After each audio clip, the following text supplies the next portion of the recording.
سلامونه نیکې هیلې احترامات مو ومنئ ملګرو. نن یوه ډېره مهمه مسله ده په انګلیسي ژبه کې چې باید تاسو ورباندې پوه شئ.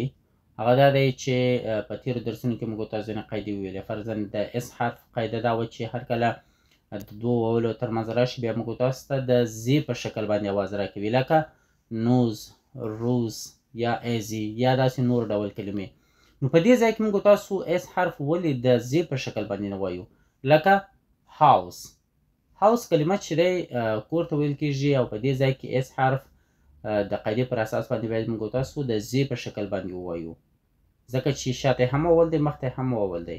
نو قاعده دا وایي چې باید موږ تاسو د زی په شکل باندې اس حرف دلته ووایو، موږ تاسو یې نه وایو. او بله مسله دا دی چې موږ تاسو په تېرو درسونو کې ویلي وو هر کله چې له ام څخه بعد بي حرف راغللو دلته د بي حرف بیا موږ تاسو نسو تلفظ کولی، لکه کام ګومنځ ته ویل کېږي ثام. صحیح شو؟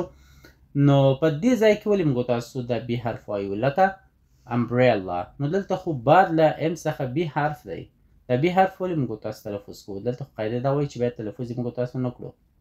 دې ته ویل کېږي په انګلیسي ژبه کې، دا ډول پېښو ته ویل کېږي په انګلیسي ژبه کې اکسپشن، یا موږ تاسو په پښتو کې ورته ویلی شو استثناوې. استثناوې ولې منځته راځي؟ ځکه چې انګلیسي ژبه یوه ترکیبي ژبه ده.